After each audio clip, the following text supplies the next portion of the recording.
BNR gold and diamonds తరుగు తక్కువ బంగారం ఎక్కువ ఇప్పుడు మన వైజాగ్లో. మీ కాస్ట్యూమ్ డిజైన్స్ అవి కూడా పర్టికులర్గా వుడ్ యూ చూస్? బికాస్ ఇప్పుడు మీరు చూస్తే చక్కగా ఇంటర్వ్యూ కోసం కూడా మీరు కళకళలాడుతూ మీ చాయిస్తో మీరు పెట్టుకున్న జుమ్కీలు తర్వాత చీర అని అనిపిస్తోంది. ఆ రోజుల్లో ఎలా ఉండేది మీకు? డిడ్ యూ హ్యావ్ అ సే నాకు ఈ బట్టలు కావాలని? 100%. Every move of my hairstyle, my makeup and my dressing is me.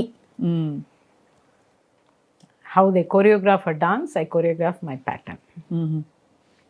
ముగ్గురు ఉంటారు నాకు, hair dresser, costumer and makeup man. కాన్స్టెంట్గా వాళ్ళే ఉన్నారా throughout? Yes, they work with me for more than 30-35 years. So ఇదే డ్రెస్ అంటే they will make it. అంటే producers గారికి చెప్పి అక్కడ చాయిస్ వస్తుంది, నేను సెలెక్ట్ చేస్తాను. ఈ వయసు పిలిచింది. సిరిప్రియ గారు కూడా ఉన్నారు మీతో పాటు, హీరోయిన్. అందులో కమల్ హాసన్ గారికి నాకు ఒక సాంగ్, డ్రీమ్ సాంగ్, శ్రీధర్ గారి డైరెక్షన్. అవును. మొదటి రోజు ఈవినింగ్ ప్యాకప్ చేసేటప్పుడు, రేపు మీకు డ్రీమ్ సాంగ్, ఆ qawwali dress, Omar Khayyam. Okay sir, right. ఎందుకంటే భయంకర నేను బిజీ టైం అప్పుడు. సో కాస్ట్యూమర్ పిలిచి complete top to bottom blue, this is the pattern, match it with Kamal sir, that's all. Kamal Haasan గారితో. సో ఆయనకి ఇలాగా sometimes I even go with the heroes costumes కూడా. So next day it was ready. Morning హ్యాంగర్లో వచ్చేసింది అంతే. 5 o'clock makeup, dress 7 o'clock start, evening 9 o'clock pack up, over song. So నాకు అందులో కొంచెం ప్యాషన్ ఉండింది కాస్ట్యూమ్స్లో, హెయిర్ డ్రెస్ కానీ అది కానీ. అందుకే మీ స్టైల్ స్టేట్మెంట్ మీరే. అంటే జయచిత్ర గారు ఉన్నారు అంటే క్లియర్గా మీ presence was very very different and unique. Yes. So Kamal Haasan గారితో మీరు యాక్ట్ చేసింది ఐ థింక్ 2 సినిమాల్లోనే, ఒక సినిమానేనా? ఐ థింక్ తెలుగులో యా, వయసు పిలిచింది. తమిళ్లో 7-8 ఫిల్మ్స్ చేశారు.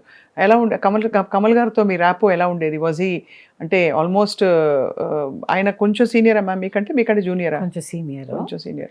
ఎంటర్ ఏమో నేను ముందు అయ్యాను. సో మేమిద్దరం డాన్స్ పర్ఫార్మెన్సెస్ కూడా స్టేజ్లో చేసాము. Is also dancer. అప్పుడే డాన్స్ చేసేవారు ఆయన? యా. దెన్ ఆఫ్టర్ దట్ ఆయన డాన్స్ మాస్టర్ తంగప్పన్ మాస్టర్ గారితో కూడా చేరారు ఆయన. సో నేను హీరోయిన్గా ఉండేటప్పుడు ఆయన మాస్టర్ గారితో వచ్చేవారు కంపోజింగ్కి, షూటింగ్ స్పాట్కి. ఆ తర్వాత కొన్ని సినిమాలు అరంగేట్రం అని, సొల్లత్తాన్ నినకిరణని ఆయన సపోర్టింగ్ రోల్స్ చేసుకుంటూ, నేను హీరోయిన్ చేసుకుంటూ, ఆ తర్వాత పట్టాంబూచి అనే ఒక సినిమాలో ఫస్ట్ హీరోగా నాకు ఆయన పేర్గా యాక్ట్ చేశారు. ఆయన హీరోగా ఫస్ట్ పేర్గా నేనే ఆయనకి పేర్. ఆ పట్టాంబుచ్చి తర్వాత కొన్ని సినిమాలు వచ్చినాయి. కుమార విజయం అని, ఈ ఇళమే ఉంజులు అడిగరదని, తర్వాత సత్యం అని శివాజీ గారితో కాంబినేషన్, కమల్ నేను శివాజీ గారు. అలాగా ఒక 7-8 ఫిలిమ్స్ మేము చేసాం. ఒక మలయాళంలో ఒక ఫిలిము. భాషలన్నీ ఎలా నేర్చుకున్నారు మీరు? అంటే అన్ని భాషల మీద పట్టొచ్చేలా? మలయాళం రాసి my pronunciation will be perfect. అలాగే కన్నడం రాజ్ కుమార్ గారితో హులిహాలేనే మేము ఫస్ట్ ఫిల్మ్, అది కూడా రాసి కరెక్ట్. నేను వద్దండి అని, లేదు మీరే మాట్లాడాలా. So I took it a challenge. మీరే డబ్బింగ్ చెప్పుకునేవారు అన్నిటికీ ఆ రోజుల్లో? అంతా I think dubbing was not very common కదా, వేరే వాళ్ళు డబ్ చేయడం అనేది. ఎస్, బికాస్ లాంగ్వేజ్ తెలియని వాళ్ళకి వేరే వాళ్ళు డబ్ చేస్తారు. అదే లాంగ్వేజ్ తెలియని వాళ్ళకి. నేను ఎప్పుడు లాంగ్వేజ్ తెలిసి మాట్లాడండి అనే చెప్తాను. That's why I acted more in Telugu and Tamil. In fact ఆ సొల్లతా నినకిరణ్ they were suppose to take in Hindi. నేను ఒకే మాట అన్నాను, నాకు హిందీ భాష అంతగా రాదు. అదేను ఈ క్యారెక్టరే ఎక్కువ మాట్లాడుతుంది ఆ సినిమాలో. సూపర్ డూపర్ హిట్ బాలచంద్ర గారి డైరెక్షన్లో. సో ఎవ్రీ పలుకు ఆ సొంతంగా మనం ఇచ్చినప్పుడే ఆ ఎక్స్ప్రెషన్ వస్తుంది. ఎక్కడ దింపుతాం, ఎక్కడ ఎక్కిస్తాం, ఎక్కడ నవ్వుతాం, ఎక్కడ ఏడుస్తాం, ఇవన్నీ మన స్టైల్లో మనం చేస్తాం. ఎక్కడ దించుతాం వాయిస్ని, ఎక్కడ రైస్ చేస్తాం. సో అలాగే ఎక్కువ డైలాగ్ ఉండేటప్పుడు కొంచెం వాళ్ళు చేస్తేనే అది పరిమళిస్తుంది. అదే కరెక్ట్. సో అందుకని నేను హిందీ చేయనని చెప్పి అలా అసలు చేయలేదు కదా మీరు హిందీ. చేయలా. నాకు రామానాయుడు గారు అడిగారు సోగ్గాడు దిల్దార్ చేస్తానని, మ్మ్. అప్పుడు మిస్ అయింది. ఏది రేఖ చేసింది. మ్మ్, మ్మ్, మ్మ్. తర్వాత బట్ అనామిక అని జయబాదురి గారు చేసింది, నేను ఇక్కడ కల్పనగా చేశారు. అవును అవును. మేరే భీగి గుడ్డి భీగి అని పల్లుకొంపే సంజీవ్ కుమార్ గారు కదా. సంజీవ్ కుమార్ గారు. అండ్ గుడ్డి ఆవిడ అక్కడ చేసిన జయబాదురి గారు. నేను ఇక్కడ అరంలో సినిమా పైతిని, అది 100 days. అలాగా. But Hindi I could not enter, ఎందుకంటే ఇక్కడ స్పీడ్గా ఉండేది నాది. ఒక రోజుకి 5 సినిమాలు షూటింగ్లో 5 డిఫరెంట్ సినిమాలు, different getups, different location. Call sheets ఎలాగా మార్నింగ్ నుంచి I maintain my own call sheets. And so my whole ట్రూప్ని వాళ్ళు ఫోన్ చేస్తూ ఉంటారు, అమ్మ ఇక్కడ అయిపోయిందా, బయలుదేరేసారా, రూమ్ రెడీగా ఉంది, హీరో వెయిటింగ్, వస్తాను, గెటప్ చేంజ్, అక్కడ ఫినిష్ చేస్తాను. మార్నింగ్ 7కి స్టార్ట్ చేస్తా, 7 to 9, 9 to 1, 2 to 6, 6 to 9, 9 to 2. Go home at 2:30. Sleep only for 3 hours. Get up at 4-5 years. మరి గ్లామర్ అంటే బండ్లో వెళ్ళేటప్పుడు నిద్ర, యూత్ అప్పుడేం మనకేం పెద్ద ఇది లేదు కదా. అండ్ మేకప్తో బ్యూటీ ఉండేవాళ్ళు కొంతమంది, న్యాచురల్ బ్యూటీ అనేవాళ్ళు కొంతమంది. భగవంతుడు ఏదో, మా అమ్మగారు ఎప్పుడు చెప్తూ ఉంటారు, అమ్మాజీ జయశ్రీ గారు, నా కూతురు న్యాచురల్ బ్యూటీ, ఎందుకు మేకప్ అంటారు.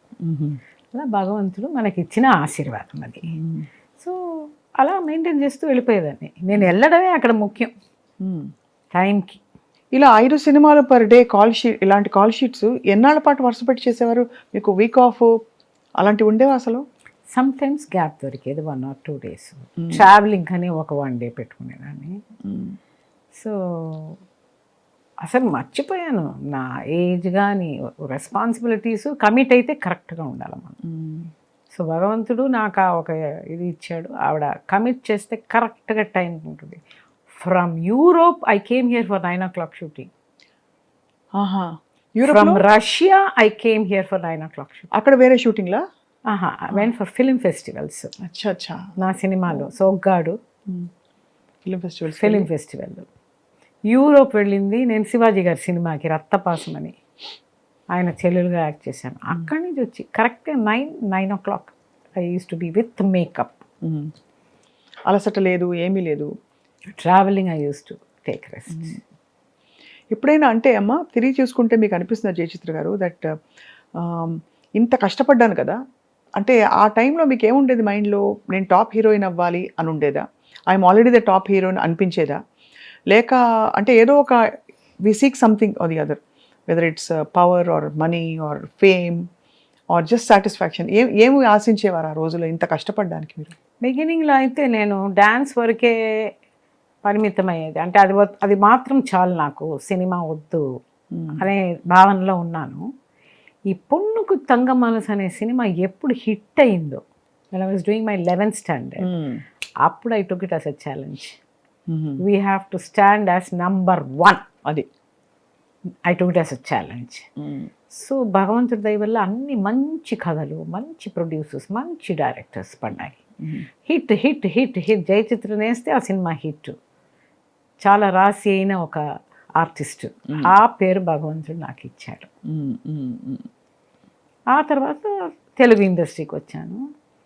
దెన్ మర్చిపోయాను నా ఏజ్ కానీ నా లైఫ్ కానీ, only dedicated to my art. డబ్బుల తర్వాత అది మనం వెతుక్కుని వస్తుంది. ఎందుకు ఇవ్వరు? మనం కరెక్ట్గా ఉంటే అలాగే ఇచ్చేవారు, అంత మర్యాదలు ఇచ్చేవారు. మనం sincere, dedicated to the art. వేరే ఏం కనిపించేది కాదు నాకు. Only cinema cinema cinema, dedication dedication, involvement. ఇదే ఉండేది నా మనసులో. కానీ డబ్బు గురించో లేకపోతే ఇంకోటో అలాంటిది ఏదీ లేదు. Just dedication. That is our దేవుడు. మన వృత్తే మనకి దేవుడు.